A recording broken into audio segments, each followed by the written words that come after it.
भारत माता की, भारत माता की। थोड़ा वॉल्यूम देखना भाई इसका, ठीक।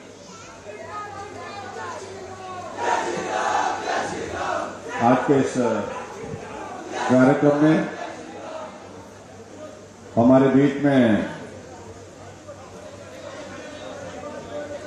कांगड़ा चंबा विधान लोकसभा क्षेत्र के हमारे लोकप्रिय सांसद, पूर्व में मंत्री रहे आदरणीय श्री किशन कपूर जी,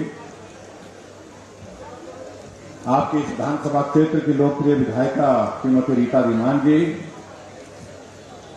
गगरेट विधानसभा क्षेत्र के हमारे लोकप्रिय विधायक भाई राजेश ठाकुर जी, ज्वाली विधानसभा क्षेत्र के लोकप्रिय विधायक भाई अर्जुन ठाकुर जी, हमारे बीच में जनरल इंडस्ट्री कॉर्पोरेशन के हमारे वाइस चेयरमैन मनोहर दीवान जी, जो पूर्व में विधायक भी रहे हैं, यहां उपस्थित deputy commissioner Kangra, SP Kangra, party के हमारे साथी से रमेश राणा जी, बलवान जी, और यहां उपस्थित मंच पर पार्टी के सभी पदाधिकारी, पंचायती राज संस्थाओं के सभी चुने हुए प्रतिनिधि और उपस्थित सभी भाइयों बहनों, नौजवान साथियों और पत्रकार मित्रों,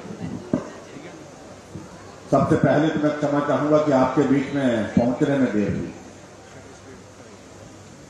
और देर होने की वजह अपने हाथ में नहीं थी, क्योंकि शिमला में मौसम इतना खराब हो गया था। एक बार तो ऐसा लगा कि कहीं इंदौरा वालों को शिमला से ही नमस्कार नहीं करना पड़े, और हम इस सारी चीज को लेकर के सिर्फ डिप्टी कमिश्नर के साथ सोच रहे थे। मैंने जब फोन किया कि मौसम कैसा है, मैंने कहा बहुत अच्छा है, और इन्होंने पूछा कि शिमला में कैसा है, मैंने कहा बहुत खराब है, क्योंकि चारों तरफ धुंध थी।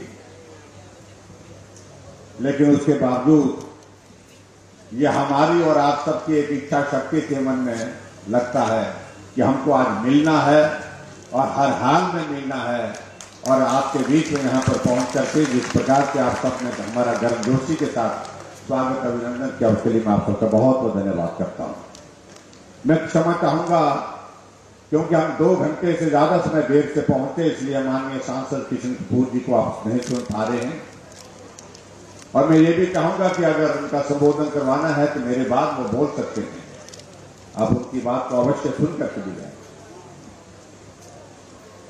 भाई और बहनों, ये कार्यक्रम हिमाचल प्रदेश के प्रगति के 75 वर्ष,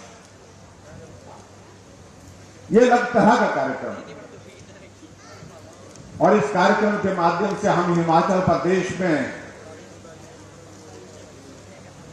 अपने नौजवान साथियों को, नई पीढ़ी को, और उसके साथ साथ में हमारे साथ में जो हिमाचल के सभी वासियों को इस बात को स्मरण कराने के लिए निकले हैं कि जहां पूरे देश भर में आज अमृत महोत्सव मनाया जा रहा है, और अमृत महोत्सव का अर्थ यह है कि हमारी आजादी के 75 वर्ष पूरे हुए,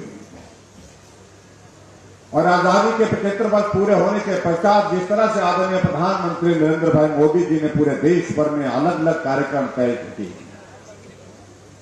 और अभी आपने देखा होगा कि एक कार्यक्रम अभी हाल ही में हर घर तिरंगा, घर घर तिरंगा,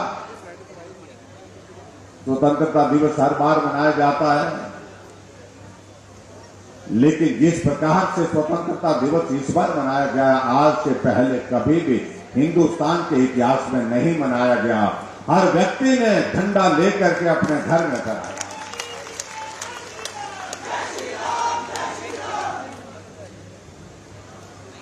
कुछ हमारे मित्र इन सारी बातों को लेकर के राजनीतिक दृष्टि से बात कहने की कोशिश करते हैं, और मैं ये समझता हूं वो सरासर गलत है।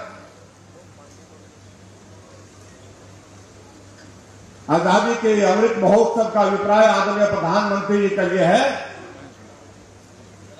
क्या भारत की आजादी के बाद उस यात्रा में आज 75 वर्षों का सफर पूरा करने के पश्चात जहां खड़े हैं, इसका इतिहास हमारी नई पीढ़ी को समझना चाहिए। उन्होंने देखा नहीं है भारत की आजादी का संघर्ष, इसलिए उनके बीच में वो झलकियां, वो यादें ताजा कराना बहुत आवश्यक है। इसलिए उन्होंने कहा कि पूरे देश भर में ये 75 वर्ष जो है आजादी का अमृत महोत्सव के रूप में मनाया जाए। और भाई और बहनों, हमारे लिए ये सौभाग्य की बात है और ये सहयोग भी है। जहां देश की आजादी के 75 वर्ष पूर्ण हुए हैं, वहां हिमाचल प्रदेश के अस्तित्व के यानी कि हिमाचल प्रदेश के गठन के भी 75 वर्ष पूरे हुए हैं। 15 अप्रैल 1948 को हिमाचल प्रदेश का गठन हुआ था, ये हम सबको याद होना चाहिए। और इसलिए हमने भी तय किया कि हिमाचल प्रदेश में भले ही हम चुनाव के करीब हैं, 2 महीने के बाद चुनाव के उस दौर में आप सबका आशीर्वाद लेने के लिए आपके बीच में आएंगे, लेकिन उसके बावजूद हिमाचल प्रदेश में 75 वर्ष की इस यात्रा का गठन के पश्चात जो दौर रहा है, उसको लोगों के समक्ष रखना चाहिए, लोगों के बीच में रखना चाहिए। इसलिए हमने इस प्रकार के ये कार्यक्रम के आयोजन किए। 15 अप्रैल 1948 को जब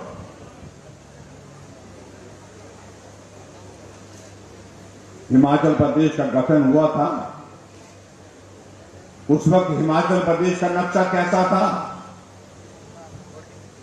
आज हिमाचल प्रदेश में 12 जिले हैं, उस वक्त हिमाचल प्रदेश में मात्र 4 जिले होते थे। चंबा का होता था, मंडी का होता था, सिरमौर का होता था और महासू का होता था, जिसको हम ओल्ड हिमाचल भी कहते हैं।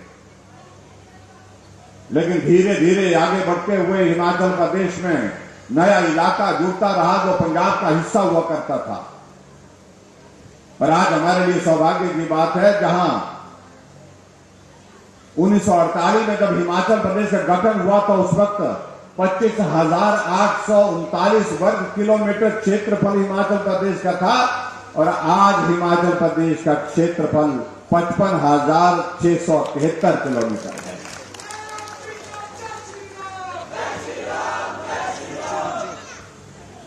और उस वक्त हमारे हिमाचल प्रदेश में हमारा साक्षरता दर देखिए कितना था। हमारा हिमाचल का साक्षरता दर जो है 4.8% था, और महिलाओं का मात्र 2% था उस वक्त। और आज हिमाचल प्रदेश में साक्षरता दर पूरे देश में सबसे ज्यादा है। हम केरल से भी आगे निकल चुके हैं। 83-84% के करीब हिमाचल प्रदेश का साक्षरता दर है। हिमाचल लगातार आगे बढ़ा है। हालांकि हिमाचल प्रदेश में काम करना, विकास करना, सड़कें बनाना, पुल बनाना, ये बहुत कठिन काम था, क्योंकि पहाड़ी प्रदेश, और जहां पहाड़ को चीर करके, पहाड़ को काट करके हमको आगे बढ़ना होता था सड़क बनाने के लिए, वहां समय भी ज्यादा लगता है और पैसा भी ज्यादा लगता है। और मैं आपके बीच में ये जानकारी भी देना चाह रहा हूं, भाई और बहनों, आज जब हिमाचल प्रदेश का गठन हुआ था, और उस वक्त आप लोगों ने अभी जो डॉक्यूमेंट्री देखी, उस डॉक्यूमेंट्री में आप लोगों ने इस बात को भी देखा होगा कि उस वक्त सड़कों की लंबाई हिमाचल प्रदेश में कितनी थी? 288 किलोमीटर थी, कुल 288 किलोमीटर। और आज हिमाचल प्रदेश में सड़कों की लंबाई 39,500 किलोमीटर है। 288 किलोमीटर से बढ़कर के हम 40,000 के करीब पहुंचने वाले हैं। अब सड़कों की बात कहते भाई और बहनों, मैं यहां रुकना चाहूंगा, या मैं कहना चाहूंगा आप सबके बीच में, अगर आज 39,500 किलोमीटर सड़क हिमाचल प्रदेश में बन करके लोगों का पीठ का बोझ उतारने में सफल हुई है, उसके सबसे बड़ा श्रेय किसी को जाता है तो हमारे देश के पूर्व प्रधानमंत्री अटल बिहारी वाजपेयी जी को जाता है। जब वो प्रधानमंत्री थे, उन्होंने कहा कि मैं पूरे देश भर में घूमता हूं, शहरों में सड़कें बन गई, बन करके पक्की हो गई, सड़कें चौड़ी भी हो गई, लेकिन अभी तक मेरे गांव में रहने वाले लोगों का पीठ का बोझ नहीं उतरा। और उन्हें इस बात को भी कहा कि जब मैं अकेले बैठ करके चिंतन करता हूं तो मेरे सामने उन लोगों का चित्रण आता है जो पहाड़ पर चढ़ रहे हैं, उतर रहे हैं और पीठ पर भारी भरकम बोझ लेकर के चल रहे हैं। ये पीठ का बोझ उतरना चाहिए। और इसलिए उन्होंने कहा कि मैं अच्छी तरह समझता हूं प्रदेश की आर्थिक स्थिति को। अगर प्रदेश के संसाधनों का हम जिक्र करें, कोई प्रदेश ग्रामीण क्षेत्रों में सड़कों के निर्माण के लिए जितने पैसे की जरूरत है उस पैसे की जरूरत को पूरा नहीं कर सकता। और ऐसे में हमको केंद्र से मदद करनी होगी। और उन्होंने कहा, आओ आज हम एक शुरुआत करते हैं गांव के लोगों का पीठ का बोझ उतारने के लिए। और प्रधानमंत्री ग्राम सड़क योजना की शुरुआत की। 60,000 करोड़ रुपए पूरे देश भर में बजट के साथ उस योजना की शुरुआत की। आज हिमाचल प्रदेश में अगर 39,500 किलोमीटर सड़क जो है वो प्रधानमंत्री कुल मिलाकर के बनी है। 39,500 किलोमीटर से 51% यानी कि 20,000 किलोमीटर से ज्यादा सड़क सिर्फ प्रधानमंत्री ग्राम सड़क योजना के अंतर्गत बन गई। इसलिए हम कभी भूल नहीं सकते ऐसा नेतृत्व जिसने गांव में रहने वाले लोगों की दुख दर्द को समझा। अभी यहां पर आप लोग आज के इस कार्यक्रम में आए हैं। मैं आपसे विनम्र निवेदन करना चाहूंगा कि आप यहां आकर के जो प्रदर्शनी है सामने लगी हुई, मुझे समय नहीं मिल पाया, उस प्रदर्शनी को जरूर देखें। 75 वर्ष पहले हिमाचल प्रदेश में क्या परिस्थितियां थी। मैं हमेशा इस बात का मैं जिक्र करता तो मैं चंबा के मिंजर के मेले से मैंने हिमाचल प्रदेश के गौरवशाली इतिहास का हिमाचल तब और हिमाचल अब का जो है प्रदर्शनी की शुरुआत की थी। और उसमें मैं जब देखा कि चंबा जिला के पांगी की घाटी में उस वक्त लोग घास की रस्सी बना करके, पुल बना करके उस पुल से जो है नदी को पार करते। आप कल्पना कर सकते हैं कितना जोखिम भरा काम हो सकता है। लेकिन लोग उस पुल के ऊपर से जा रहे हैं। रस्सी की जगह रस्सी भी नहीं थी, घास की रस्सी बना करके, पुल बना करके उसको पार। आप कल्पना करिए कि रावी नदी को पार करने के लिए भैंस की खाल में हवा भर के उस खाल को पकड़ करके उसका सहारा लेकर के नदी को पार करने के लिए लोग जाते थे।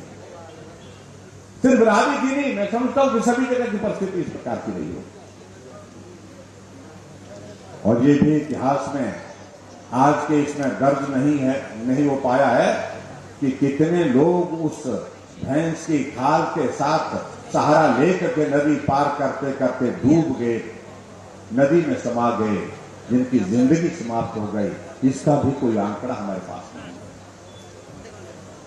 मैं इन सारी बातों का इसलिए जिक्र कर रहा हूं क्योंकि यहां पर जो बैठे हैं अधिकांश लोग वो हैं जो आजादी के बाद जन्म लिए हैं। हम और आप लोग सब लोग जिन्होंने 1947 से पहले का भारत नहीं देखा और उन्होंने 1948 से पहले हिमाचल नहीं देखा।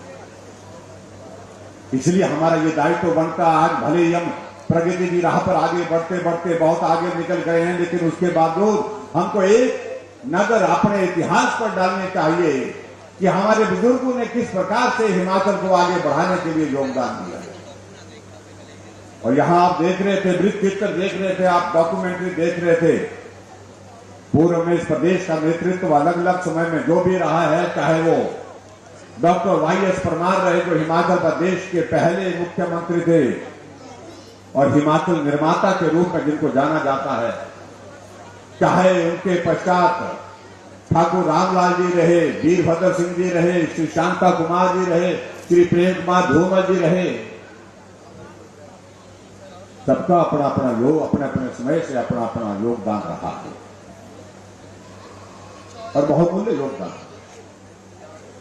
इसलिए आप लोगों ने देखा होगा कि हमने कुछ लोग सोचते हैं कि ये भारतीय जनता पार्टी की सरकार ने जो है वो सिर्फ अपनी सरकार का ही जिक्र कर रहे हैं। हमने उन सबका चित्र भी दिखाया और उनका आभार भी व्यक्त करते हैं जिन लोगों ने हिमाचल प्रदेश जिस नेतृत्व में हिमाचल के विकास के लिए योगदान दिया। लेकिन भाई और बहनों, इस बात को भी लेकर के हमको मान करके चलना पड़ेगा कि हिमाचल के विकास में अगर सबसे बड़ा योगदान रहा है तो वो हिमाचल प्रदेश की मेहनत कश जनता का रहा है, आप सब भाई बहनों का रहा है।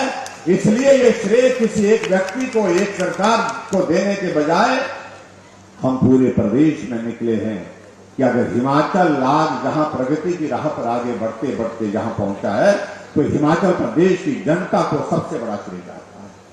यह श्रेय जाता है एक मजदूर को जिसने मजदूरी करके हिमाचल के विकास में अपना योगदान दिया है। ये श्रेय जाता है एक अध्यापक को जिसने अध्यापक का काम करते हुए बच्चों को सही मार्गदर्शन में आगे बढ़ने के लिए प्रेरित किया। डॉक्टर को जाता है, इंजीनियर को जाता है, एक किसान को जाता है, एक बागवान को जाता है, हमारी माताओं को जाता है, हमारी बहनों को जाता है।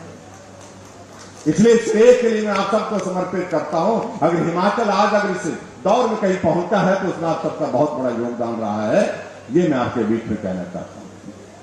भाइयों और बहनों, हिमाचल में आप सबके आशीर्वाद से पिछले लगभग 4.5 वर्षों से भारतीय जनता पार्टी की सरकार आप सबके सहयोग से चल रही है, आप सबके आशीर्वाद से चल रही है। और इंदौर विधानसभा क्षेत्र से भी आपने भारतीय जनता पार्टी की सरकार में अपना योगदान दिया है, विधायक बना करके रीता धीमान जी विधायक के नाते हिमाचल प्रदेश की विधानसभा से। और मुझे इस बात की भी प्रसन्नता है, सब मिलकर के चल रहे हैं, मिलकर के काम कर रहे हैं और इस विधानसभा क्षेत्र का विकास, सर्वांगीण विकास, इसके लिए समर्पित होकर के काम कर रहे हैं। मैं बहुत सारी योजनाओं का जिक्र नहीं कहना चाहता हूं। जब मैं यहां पर आया था 15 अगस्त को 2019 को, शायद 18 को था, उस वक्त मैं यहां देख रहा था कि बहुत सारी जो मांगे की गई थी कि इंदौर विधानसभा क्षेत्र में विकास की बहुत बड़ी जरूरत है। हमें पीडब्ल्यूडी का डिवीजन चाहिए, हमें बिजली का डिवीजन चाहिए, हमें विकास के लिए पैसा चाहिए, पुल बनाने के लिए पैसा चाहिए, सड़कें बहुत खराब बनी हैं, उन सड़कों को ठीक करने के लिए पैसा चाहिए, नए गांव को सड़क देने के लिए पैसा चाहिए, पानी की योजना के लिए पैसा चाहिए। और आज मैं यहां डॉक्यूमेंट्री देख रहा था आपके विधानसभा क्षेत्र की। इन 4.5 वर्ष के कार्यकाल में हर क्षेत्र में आपके इंदौर विधानसभा क्षेत्र में सर्वांगीण विकास, जहां पुल की जरूरत थी वहां पुल बना, जहां पीडब्ल्यूडी का डिवीजन चाहिए था पीडब्ल्यूडी का डिवीजन दिया गया, जहां बिजली की समस्या था बिजली का डिवीजन आपको अलग से चाहिए था, बिजली का डिवीजन आपको इस विधानसभा क्षेत्र के अंतर्गत दिया। और जहां पानी की योजना चाहिए थी वहां पर पानी की योजनाओं के लिए पैसा दिया गया। इसलिए मैं इन बातों का जिक्र करूंगा तो मुझे लगता है कि बहुत लंबा समय लगेगा, लेकिन भाई और बहनों इस बात को भी हमको समझना पड़ेगा कि 4.5 वर्ष का ये कार्यकाल भले ही पूरा हो रहा है और 2 महीने 3 महीने के बाद हम चुनाव के उस दौर में जाने वाले, लेकिन बहुत बड़ा वक्त इसमें ऐसा भी गया जब जो बहुत परेशानी का दौर था, कोविड का दौर, जहां आदमी की जिंदगी संकट में आ गई थी। हर आदमी इसी बात को लेकर के चिंतित था कि मेरे परिवार जनों का क्या होगा, घर में बुजुर्ग हैं, उन बुजुर्गों को इस महामारी से हम कैसे बचाएं। बहुत सारे लोग इस बीमारी के इस संक्रमण के कारण जो है वो आज हमारे बीच में नहीं है। मैं उनके प्रति श्रद्धांजलि अर्पित करता हूं। बहुत कठिन दौर जिसको मैं कह सकता हूं, जिसे आदमी कल्पना भी नहीं कर सकता, सोच भी नहीं सकता कि ऐसी कोई चीज आ जाएगी जिसको हम खुली आंख से देख भी नहीं सकते हैं, लेकिन उसका डर इतना ज्यादा होगा कि आदमी 100 बार सोचेगा घर से बाहर निकलने के लिए। वो परिस्थिति हमारे सामने थी। लेकिन भाई और बहनों, इस बड़े संकट में आप सबका बहुत बड़ा महत्वपूर्ण योगदान रहा है। आप सब लोगों ने हमको मदद की, सहयोग दिया, साथ दिया। और हमारा मार्गदर्शन, हमारा नेतृत्व अगर किया सबसे मजबूत नेता दुनिया के नरेंद्र भाई मोदी जी ने, जिन्होंने हौसला दिया कि डरिए मत, चिंता मत करिए, आप सावधानी बरतिए, सावधानी के साथ काम करिए, हम इस दौर से, कोविड के दौर से निश्चित रूप से बाहर निकलेंगे। और आज मुझे इस बात की खुशी है, इस हिम्मत और हौसले के साथ हमें हमने आगे बढ़ने के लिए कहा, हम उस हौसले को लेकर के आगे बढ़े। आज पूरा भारत कोविड के दौर से बाहर निकल गया। डॉक्टर ने कहा कि इस बीमारी का इलाज नहीं है, सिर्फ इसके लिए अगर दवाई के रूप में कहीं जिंदगी को बचाने के लिए मदद कर सकती है तो वैक्सीन कर सकती है। और प्रश्न ये हो गया कि वैक्सीन बनेगी कब, बनाएगा कौन, लगेगी कब, तब तक के लिए बहुत सारे लोगों का जीवन संकट हो जाए। आदरणीय प्रधानमंत्री नरेंद्र मोदी जी ने पूरे देश के साइंटिस्ट को बुला करके कहा कि भारत 135 करोड़ का भारत, हम चाहते हैं कि भारत के साइंटिस्ट अपने देश के अंदर इस वैक्सीन को बना करके तैयार करें। मुझसे जो मदद चाहिए मैं मदद देने के लिए तैयार, और उन्होंने मदद की, उनका उत्साह बढ़ाया और देश के साइंटिस्ट ने रात दिन परिश्रम करके, मेहनत करके वैक्सीन बना करके तैयार की, टेस्टिंग का दौर पूरा कर लिया और पूरे देश के सामने वैक्सीन आ गई। तब वैक्सीन लगाने का दौर आया। बहुत सारे लोग इस बात को लेकर के सोचने लगे कि पता नहीं ये ठीक है भी है कि नहीं है, लेकिन उससे दुर्भाग्यपूर्ण स्थिति हमारे सामने और थी। जो हमारे विपक्ष के लोग थे उनने इस प्रकार का प्रचार किया कि ये वैक्सीन मत लगाओ, अभी इसकी टेस्टिंग नहीं हुई है, लगाओगे तो साइड इफेक्ट हो जाएगा, आंखों की रोशनी चले जाएगी, किडनी फेल हो जाएगी, आने वाली जनरेशन बर्बाद हो जाएगी, कई तरह की बातें कही। लेकिन लोगों ने वो बातें सुनी सही, लेकिन मानी नहीं। और हमारे देश के यशस्वी प्रधानमंत्री नरेंद्र भाई मोदी जी की बात को सुना भी और माना भी। और आपने देखा पूरा देश कतार में खड़ा होकर के चल पड़ा आगे, वैक्सीन सेंटर में पहुंचा, वैक्सीन लगाने के लिए पहुंचा और वैक्सीन लगा करके अपने जीवन को, अपने परिवार के जीवन को सुरक्षित करने के लिए काम करता है। और उसके लिए मैं आप सबका बहुत बहुत धन्यवाद करना चाहूंगा, विशेष तौर से सभी हिमाचल वासियों का। पूरे हिमाचल ने उसमें बहुत बेहतरीन काम किया और पूरे हिमाचल प्रदेश में इस कदर काम किया कि पूरे देश भर में पहली डोज लगाने में भी पहले नंबर पर रहा है हिमाचल, और दूसरी डोज लगाने में भी हिमाचल पहले नंबर पर रहा। ये तो ताली आपके लिए है, आप अपने लिए ताली बजाइए। जब मैंने प्रधानमंत्री जी को कहा कि हमने वैक्सीन की पहली डोज पूरी कर ली, उन्होंने कहा बहुत अच्छी बात है, अगर पूरी कर ली तो मैंने कहा कि हम चाहते हैं कि आपका संबोधन हमारे हिमाचल के लोगों को होना चाहिए। उन्होंने देश के सामने पूरे हिमाचल वासी को संबोधित किया और हिमाचल को बधाई दी। पूरा हिमाचल पहली डोज में नंबर 1 पर रहा। इस बात को लेकर के हमारे डॉक्टर, मेडिकल स्टाफ की, पैरामेडिकल स्टाफ की, आशा वर्कर, आंगनबाड़ी वर्कर की, सफाई कर्मचारियों की, पुलिस कर्मचारियों की, सबकी तारीफ। इसलिए भाई और बहनों, मैं आप सबके बीच में सिर्फ इतना कहना चाहता हूं, आज अगर हजारों की संख्या में यहां पर हम एकत्रित हुए हैं, इसकी वजह ये है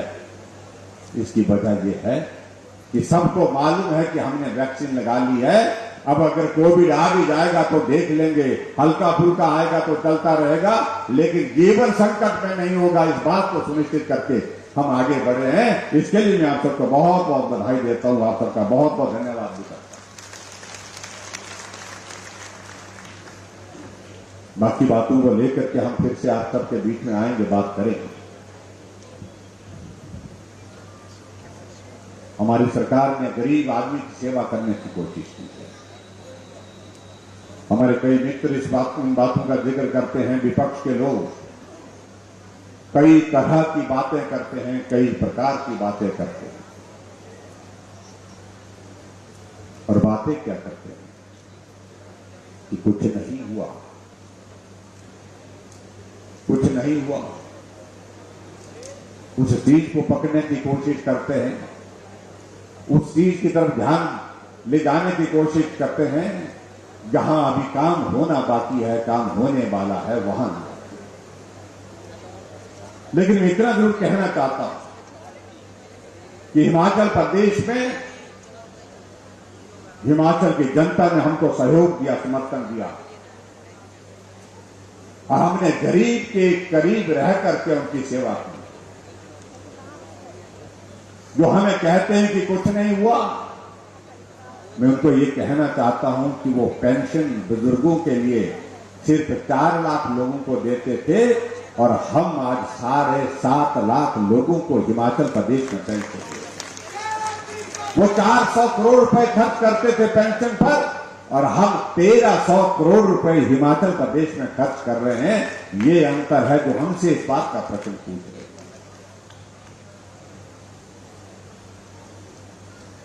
हर घर में गैस का चूल्हा पहुंचना चाहिए। जो नेता आज बहुत लंबे लंबे भाषण देते हैं, लंबा लंबा संबोधन करते हैं,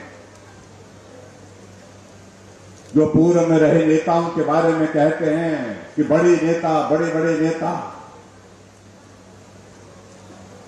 मैं बड़े नेताओं के प्रति सम्मान व्यक्त करता हूं, लेकिन मैं ये जरूर कहना चाहता हूं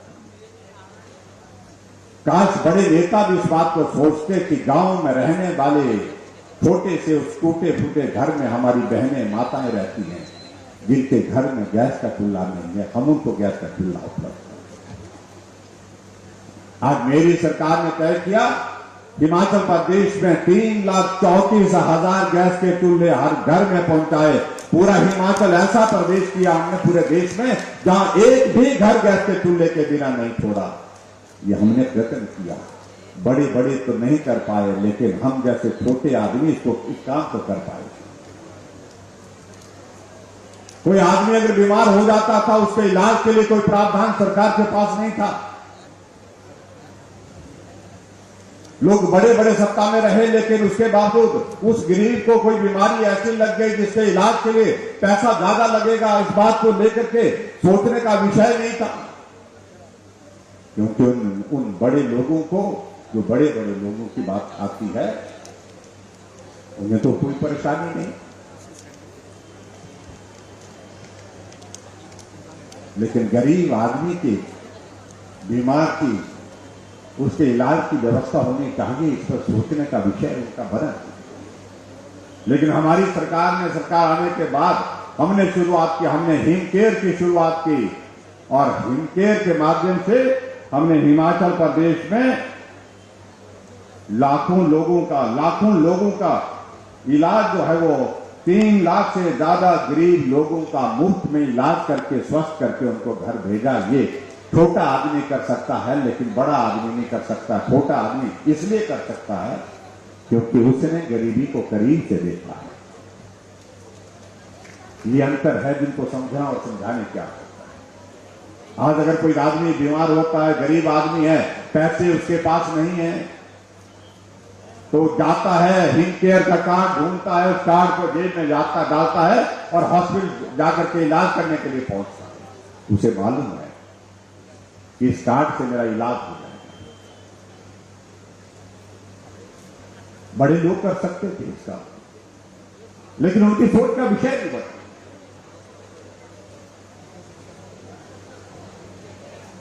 बहुत सारे लोग ऐसे हैं जो बीमार ऐसे पड़े हैं, जो बिस्तर पर हैं, चल नहीं सकते, अपना काम नहीं कर सकते हैं बेचारे, ऐसी बीमारी लग गई। किसी को ब्रेन हेमरेज हो गया, किसी को पैरालिसिस हो गया, किसी को कैंसर हो गया, किसी की किडनी फेल हो गई, बहुत सारी चीजें। बेबस होकर के बिस्तर पर है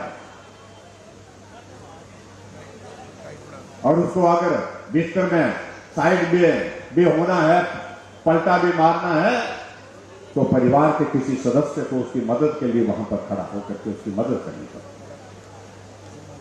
और बीमारी किसी को पूछ करके नहीं आती, ये किसी को भी हो सकता है।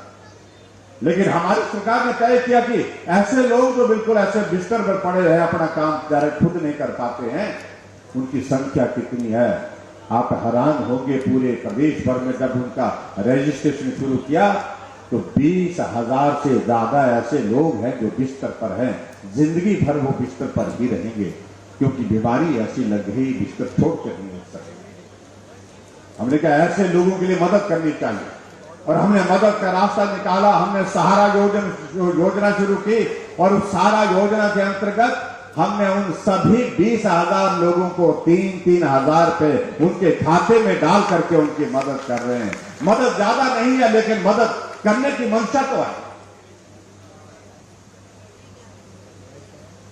और मैं ही कांगड़ा जिला की एक महिला को मिला एक कार्यक्रम में, और उस कार्यक्रम में जब उस महिला को मिला तो मैं सुन करके उसकी कहानी सुन करके मैं हैरान हो गया। उस महिला का एक बेटा हुआ, वो भी स्वस्थ नहीं था। दूसरा हुआ, वो भी अपाहिज हुआ। तीसरा हुआ, वो भी वैसे हुआ। और ऐसी परिस्थिति में उसका पति उसको छोड़ करके चला गया। उसको किसी ने बताया कि तीनों बच्चे आपके इस प्रकार से हैं जिनको मदद की जरूरत है, और हिमाचल प्रदेश सरकार ने एक योजना शुरू की है जिसका नाम सहारा है। और उस औरत से वो सारी कागजों की कार्रवाई की गई। तीनों बच्चों को सहारा योजना के अंतर्गत 3-3 हजार रुपए उनके खाते में आ रहा है, और 9,000 रुपए आने से उनका परिवार का खर्चा, बच्चों का पालन पोषण उससे। आप कल्पना करिए कितनी कठिनाई आती है कई बार। ऐसी बहुत सारी चीजों का हम जिक्र कर सकते हैं। हमने कहा हिमाचल प्रदेश में हमारी माताओं बहनों की संख्या बड़ी है। पहले तो हमने तय किया जो गरीब परिवार की जो बेटियां हैं, जब उन बेटियों की शादी होगी जो बीपीएल परिवार की हैं, उस दिन उस बेटी के खाते में हम कुछ मदद करेंगे। हमने तय किया, शगुन योजना चलाई, और उस योजना के अंतर्गत जिस दिन उस बेटी की शादी होगी गरीब परिवार के 31,000 रुपए हम हिमाचल प्रदेश सरकार की ओर से उस बेटी के खाते में शगुन डाल करके जाते हैं। मैं यहां धर्मशाला में आया था, कांगड़ा में आया था, जब हम उस शगुन योजना के बैजनाथ में हम उस कार्यक्रम में वहां पर थे। एक बेटी मंच पर आई और मंच पर हमारे से संवाद करने के लिए खड़ी हुई। हमने कहा बेटी तुमको बहुत शुभकामनाएं, तुम्हारी शादी हुई है। उसने धन्यवाद किया और मेरी इच्छा थी जानने की। मैंने पूछा उससे, मैंने कहा तुमको 31,000 रुपए शगुन का जो मिला वो पैसा तुमने अपने खाते में जमा किया या अपने पति के खाते में जमा किया, या उसको खर्च किया तुमने, कैसे किया, क्या किया? उस बेटी ने कहा कि ना तो मैंने अपने खाते में उसको जमा किया, ना पति के खाते में जमा किया। मैंने वो 31,000 रुपए अपने पिताजी को दे दिए। मैं हैरान हुआ, मैंने कहा पिताजी को क्यों दिए? उसने कहा कि पिताजी ने जब मेरी विदाई हुई थी, मेरी शादी के दिन, अपने सारे सगे संबंधी रिश्तेदारों को बुलाया था और उस पर सबके लिए खाने का इंतजाम किया था।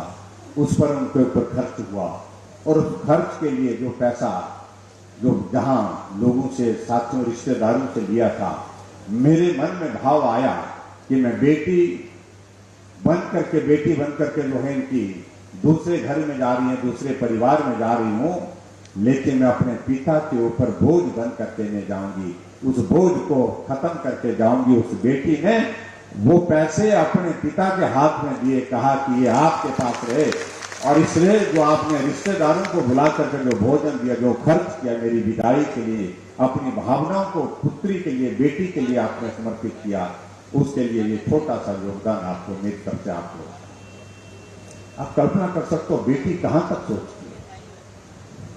ये सरल विषय नहीं है, यहां तक सोचा उसने। ये हमारी योजना है, हमारी सरकार है जिसने यहां तक सोचा। और आगे बढ़ करके जहां जिस प्रकार से मैंने कहा कि महिलाओं की संख्या आबादी का 50% है, अब महिलाएं घर से काम करने के लिए निकलती है, उनके लिए मदद होनी चाहिए, आने जाने की सुविधा अच्छी होनी चाहिए, सस्ती होनी चाहिए।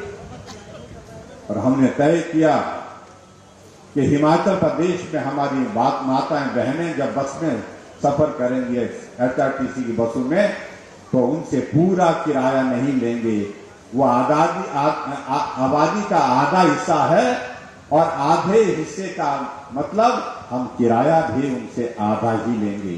50% किराया हमने लिया और लेने की बात कही। और आज मुझे इस बात की खुशी है कि माताएं बहनें आज गाड़ियों में जा रही हैं, बसों में आ रही हैं, जा रही हैं, तो किराया कितने दे रहे हैं? आधा किराया दे रही हैं, 50% दे रहे हैं। हमने जब ये किया तो कांग्रेस के लोगों ने कहा कि तो आपने तो महिलाओं को मुफ्त बोझ बना दिया। अब आने वाले समय में आएंगे वो, उनसे पूछना चाहिए कि अगर महिला सशक्तिकरण की दृष्टि से अगर हिमाचल प्रदेश में हमारी सरकार ने कार्य किया है और उनका तुम इस प्रकार से अपमान कर रहे हैं, ये उचित नहीं है, ठीक नहीं है, तो इन सारी बातों का जवाब उनको आने वाले समय में देना होगा भाई और बहनों। और आगे बढ़कर के हमने एक और निर्णय लिया कि हिमाचल प्रदेश ऊर्जा राज्य के रूप में जाना जाता है। ऊर्जा राज्य का मतलब हम ऊर्जा पैदा करते हैं, हम हिमाचल के लोग ऊर्जा पंजाब को बेचते हैं, हरियाणा को बेचते हैं, दिल्ली को बेचते हैं, राजस्थान को बेचते हैं, नेशनल ग्रिड में बेचते हैं। हम पावर सरप्लस स्टेट हैं। लेकिन हिमाचल के लोगों को क्या मिला? हमने कहा हिमाचल के एक वर्ग को हमने आइडेंटिफाई किया। हमने कहा कि ऐसा वर्ग जो हमारा ऐसा है जो मध्यम दर्जे का है, जिनको बिजली का किराया 500 रुपए 700 रुपए ऐसा महीने के आता है, उनके लिए हम क्या मदद कर सकते हैं? जो 125 यूनिट से कम खर्च करते हैं उनके लिए क्या मदद कर सकते हैं? तो हमारे सामने एक आंकड़ा आया, लगभग 15 लाख लोग ऐसे हैं जो 125 यूनिट से कम खर्च करते हैं। हमने ऐलान किया कि 125 यूनिट खर्च करने वाले सभी परिवारों से बिजली का बिल लेंगे, लेकिन कितना लेंगे? 0 बिल लेंगे, यानी कि कोई बिल नहीं लेंगे। ये हिमाचल के इतिहास में पहली बार हुआ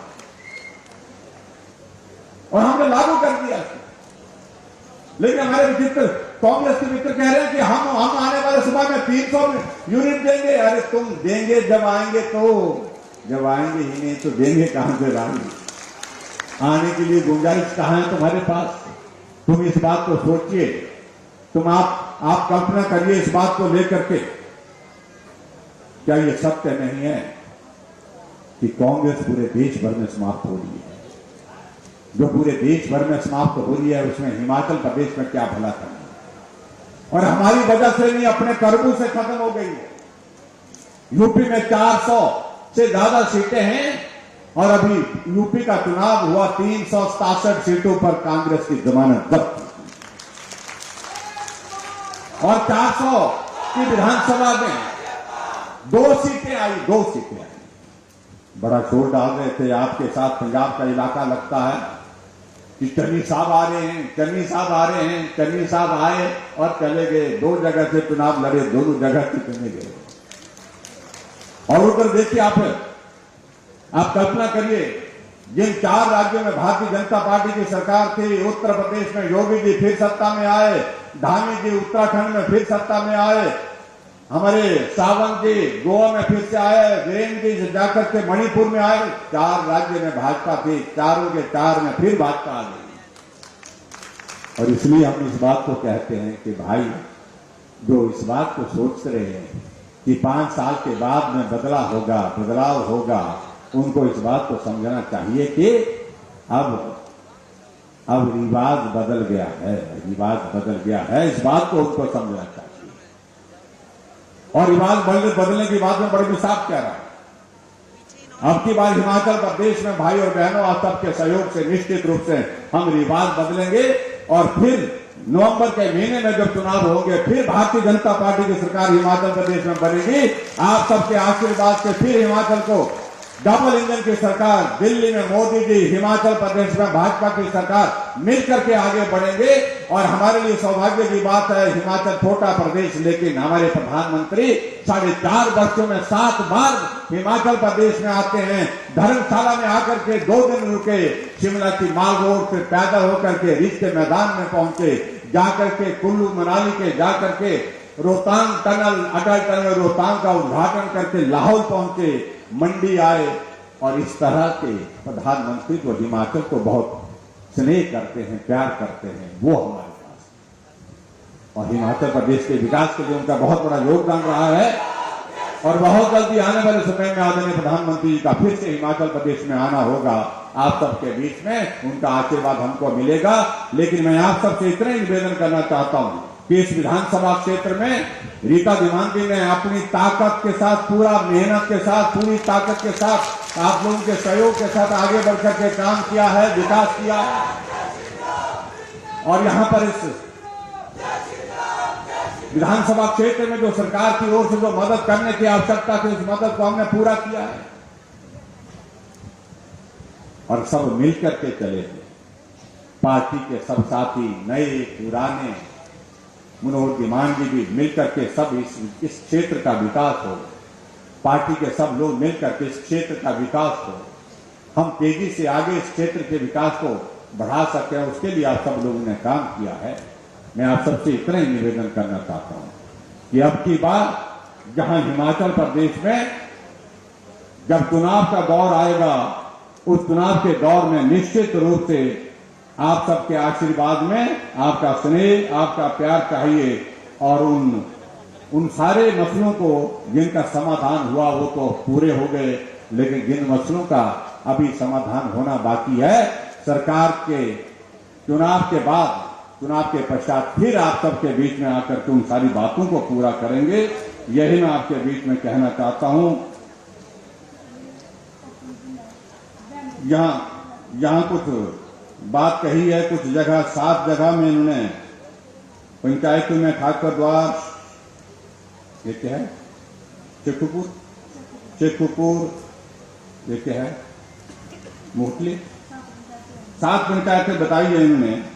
7 पंचायतों में यहां पर कहा कि ओपन जिम यहां पर लगाना है, इसके लिए कुछ पैसे का प्रावधान करेंगे और भी बहुत सारी चीजें विकास की दृष्टि से हम बैठ करके करेंगे और उसका समाधान निकालने की कोशिश करेंगे। लेकिन आप सबके बीच में मैं इतना ही कहना चाहता हूं, आप सबका आशीर्वाद चाहिए और हिमाचल प्रदेश में फिर भारतीय जनता पार्टी की सरकार बनाने में निश्चित रूप से हम सफल होंगे, ऐसा मुझे पूरा भरोसा है, पूरा विश्वास है। और इसलिए अब की बार हमने कहा है, सरकार नहीं रिवाज बदलेंगे। क्या कहा? सरकार नहीं रिवाज बदलेंगे। रिवाज बदलने का मतलब क्या है? तो हर 5 वर्ष सरकार बदलती है, उस बदलाव के रिवाज को बदलेंगे। भाजपा की सरकार के बाद फिर भाजपा की सरकार बनाएंगे। इतनी बात कहते हुए आप सबका बहुत बहुत धन्यवाद। नमस्कार, जय हिंद, भारत माता की।